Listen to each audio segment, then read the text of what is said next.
날씨가 많이 추워지고 있다고 하는데 나오기 힘드시지 않으셨어요?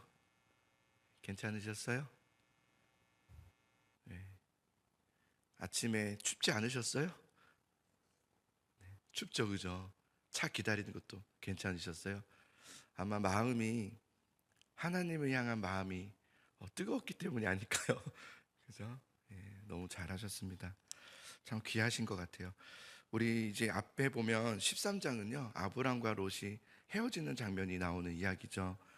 원래 하나님께서 아브람에게 뭐라고 하셨었냐면 너의 고향과 친척과 아버지의 집을, 그러니까 너 거기에 관련된 모든 걸 그냥 다 떠나라 그런 거거든요. 관련된 걸 다 떠나라.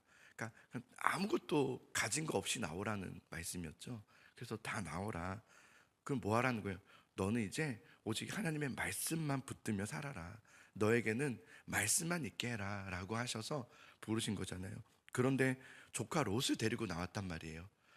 그래도 아브라함의 마음에는 조카 롯도 내가 돌봐야 된다는 어떤 책임감, 그거는 놓칠 수는 없었던 것 같아요. 그리고 그래도 누군가와 같이 가는 것이 완전히 다 두고 가기에는 두려움도 있지 않았겠어요. 우리도 그럴 수 있잖아요.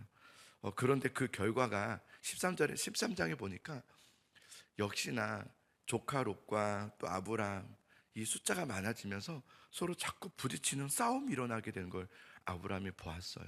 그래서 믿음의 결단을 합니다. 어떤 결단을 하냐면 아브라함이 롯, 우리는 이제 같이 할 수 없겠다.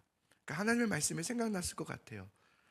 역시 누군가와 같이 가는 건 아니었어. 그래서 네가 좌하면 내가 우하고 네가 우하면 내가 좌할게. 이건 믿음의 결단이죠. 이제는 완전히 하나님만 붙잡겠다는 의미죠. 그래서 아브라함은 믿음의 결단을 가지고 하나님의 말씀만 따르겠다는 마음으로 롯과 헤어지게 돼요. 롯과 사이가 안 좋아서가 아니에요.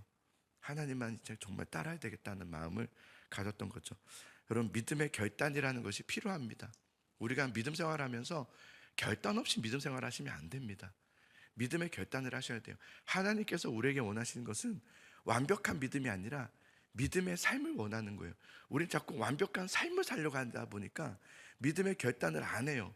그런데 하나님께서 원하시는 건 완벽한 삶이 아니라 믿음의 삶이에요. 믿음의 삶이라는 것은 뭐냐면 결단하는 삶이에요. 하나님, 내가 그렇게 하고 싶습니다. 내가 정말 그 믿음대로 살고 싶습니다. 그렇게 가는 거예요. 그러다 보면 하나님께서 우리를 도우시는 것도 있지만 도우심이 있으니까가 아니라 나를 빚으시기 때문이죠. 나를 하나님의 사람으로 빚어가시는 거예요. 그러니까 믿음은 여러분, 우리가 예수님 믿고 이제 나는 교회 다닌다, 이게 아닙니다. 좀 더 나은, 정말 더 많이 나은 믿음 생활을 우리 새벽 예배 드리면 우리는 이제 난 대단한 사람이지. 새벽 예배는 거의 10분의 1이 드리잖아요. 그러니까 나는 정말 대단한 믿음이야. 그게 믿음 생활이 아니라 믿음 생활이라는 것은 믿음의 결단이에요.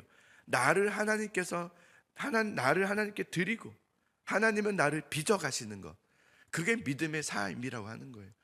그러니까 여러분, 완벽한 삶을 꿈꾸지 마시고 믿음의 삶을 꿈꾸시기 바랍니다. 하나님이 나를 빚어 가실 수 있도록. 그래서 기도도 뭐예요? 빚어 가시는 시간이에요. 기도는 내가 하나님께 관철시키는 시간이 아니에요. 내가 아는 것을 막 쏟아내는 시간이 아니라 내가 아는 것을 내려놓는 시간이에요. 그리고 하나님께 듣는 시간이 사실은 기도 시간이죠. 하나님, 내 뜻을 꺾고 하나님의 뜻을 의지합니다 하고 하나님께서 하실 것을 믿게 되는 것이 기도예요. 그래서 우리는 기도하고 나면 어떤 마음이 드냐면 불안함이 떠나가죠. 그죠? 불안함이 떠나가요. 왜냐하면 하나님을 믿게 된 거예요. 그게 바로 기도죠.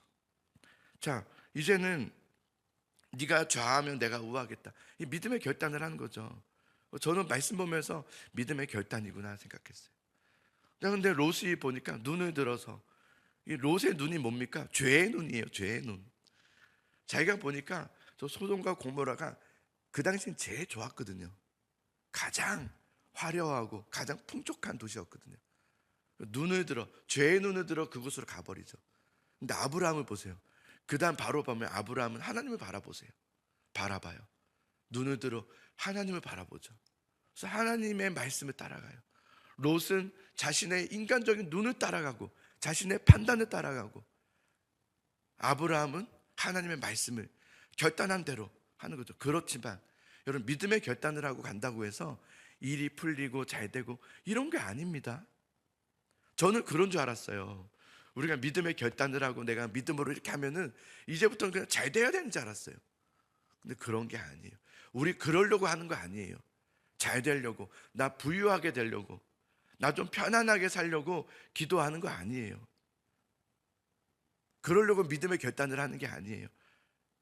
하나님의 뜻대로 가려고, 주님의 뜻이 최후에는 가장 승리임을 믿기 때문에 그 과정이 때로는 어렵다 할지라도 나는 하나님 믿음으로 가겠습니다. 그러면 하나님께서 우리를 빚어가시죠. 아브라함이 이제는 하나님 말씀을 붙들고 가기로 해요.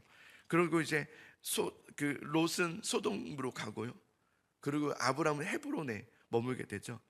근데 그때 여러분, 이제 일이 잘 되는 것이 아니라 대규모 국제적인 전쟁이 일어나요. 오늘 이제 그 전쟁의 이야기가 나오는데, 동쪽 지방에 있는 족속들, 나라라고 합시다. 그 나라들의 네 나라들, 동쪽에 네 개의 나라들이 연합하고요. 그리고 남쪽에 5나라들이 연합해서 서로 싸우게 되는 국제적인, 거기에 이제 아브라함이나 다 이렇게 거기에 영향을 받을 수밖에 없겠죠. 대규모 전쟁이 일어나는데, 전쟁에 대한 이유를 잠깐 설명하면은, 남쪽의 나라들이 그 동쪽에 있는 엘람이라는 그 나라에 조공을 12년 동안 바쳤대요.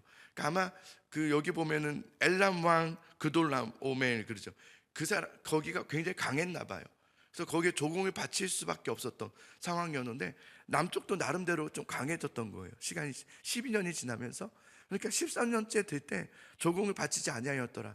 그러니까 독립했다는 거예요. 스스로 독립하고 반란을 일으켰다는 거죠. 반란을 일으킨 거예요. 그러다 보니까 이 엘람 왕이 이것 봐라, 좀 컸다고 우리한테 조공을 안 바치네. 그래서 동쪽에 있는 네 나라들과 연합을 1년 동안 꾸려서 14년째에 이제 그들을 치러 가는 거예요.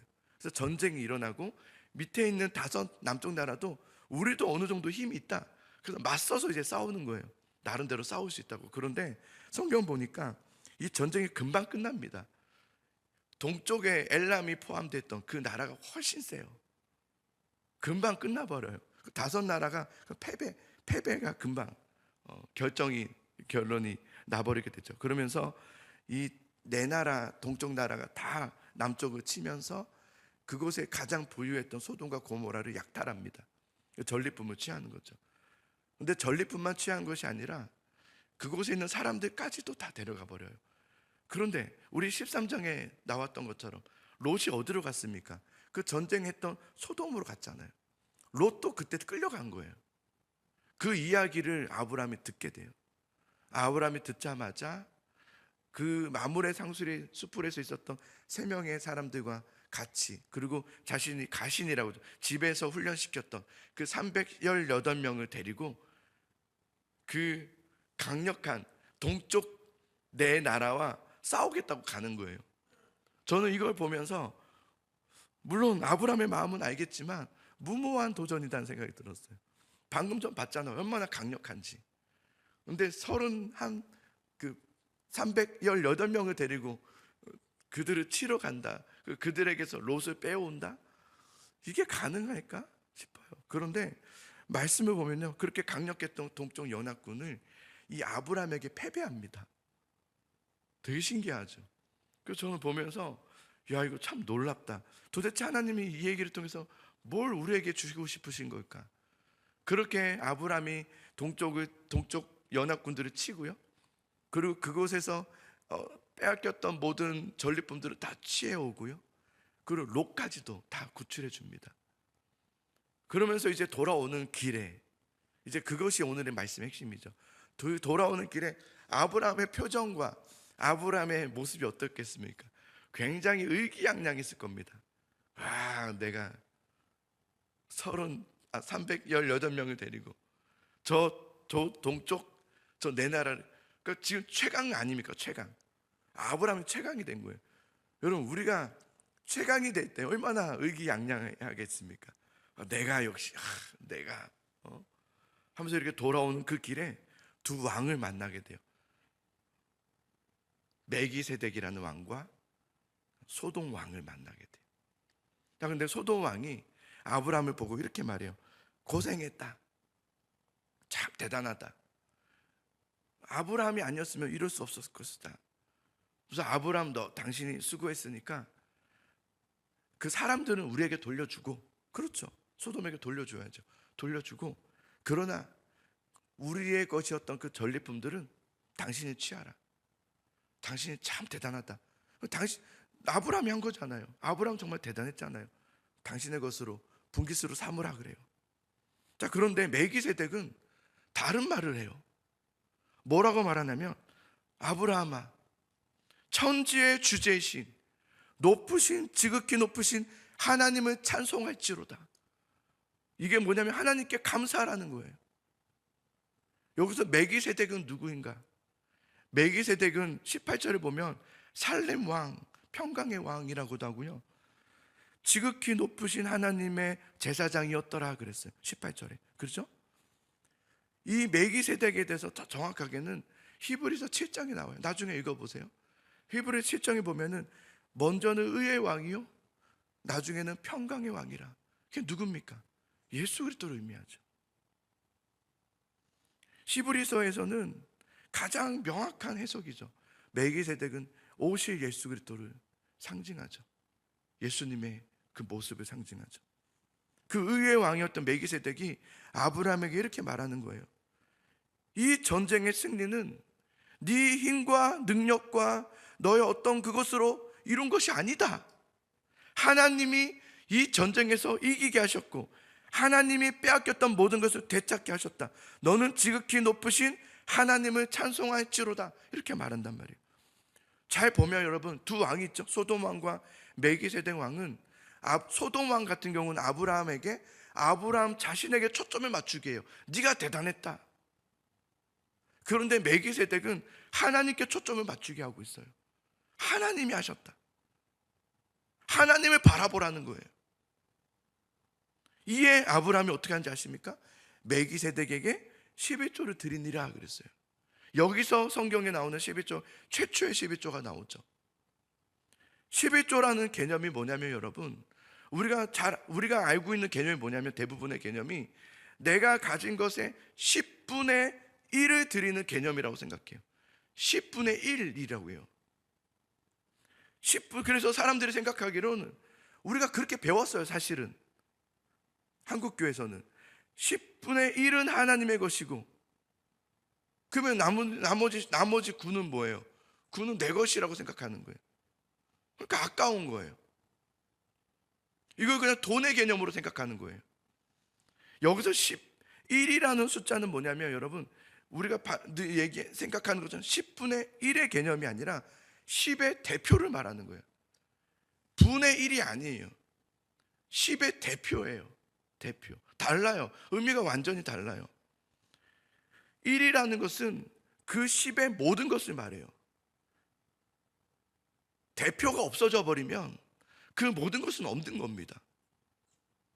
왕이 죽으면 나라가 죽은 겁니다. 그래서 왕을 그렇게 보호하려고 하는 겁니다. 공동체의 대표가 가장 중요하죠. 마귀는 그래서 누구를 공격해요? 대표를 공격해요. 그럼 나머지는 뭐 해야 돼요? 대표를 위해서 기도하는 거예요. 무너지지 않도록. 그게 지혜라고 그랬어요. 하나님께서. 그게 사람들의 지혜다 그랬어요. 자신들이 잘 되려면 대표가 잘 돼야 되거든요. 예전에는 11조를 오해하고 악용했어요. 어떻게 오해했냐면 11조를 드려야 하나님이 주신다는 거예요. 마치 11조를 내가 적립하듯이 하나님께 무슨 계약하듯이 드려야 된다는 거예요. 절대로 빼먹으면 안 된다는 거예요. 빼지 말고 정확하게 드려야 하나님께서 또 대갚아 주시는데, 내가 드려야 될 것을 드리지 않으면 하나님은 그거의 몇 배를 또 가져가신다. 뭐 이렇게 오해하고 악용하고 오용하고 두려움을 줘서, 그래서 한참 우리나라가 어려울 때 이 11조 붐이 불었습니다. 막 간증이 정말 많았습니다. 내가 기도하다 보니까 옛날에 11조 빠진 게 있어서 그거 기도하고 드렸더니 갑자기 막 회사가 막 부도하던 회사가 일어나더라. 막 가정의 경제가 회복되더라. 그래서 막 사람들이 막 11조를 드리기 시작하고,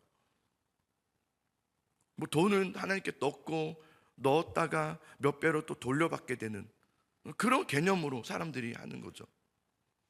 그렇게 퇴색해버린 경우가 많았습니다. 근데 11조는 그런 개념이 아닙니다. 이 모든 것이 다 주께로부터 왔으니 다 주님께로 내가 드립니다, 이거예요. 그래서 저는 오늘 새벽에 시작을 제가 여러분 춥죠? 막 그랬던 이유가 뭐냐면 이 새벽이 뭡니까? 사실 11조죠. 오늘 하루의 대표를 하나님께 드리는 거예요. 첫 시간 하나님께 드리는, 가장 다 잠든 그 시간에, 지금 다 잠들고 있을 때 나는 깨어서 오늘 하루를 하나님께 드리는 거예요. 이 하루도 내가 오늘 눈을 뜰 수 있는 것도 하나님의 은혜라는 걸 알기 때문에. 여러분, 오늘 우리가 하루에 눈을 뜨는 것이 당연한 것입니까? 그렇지 않습니다.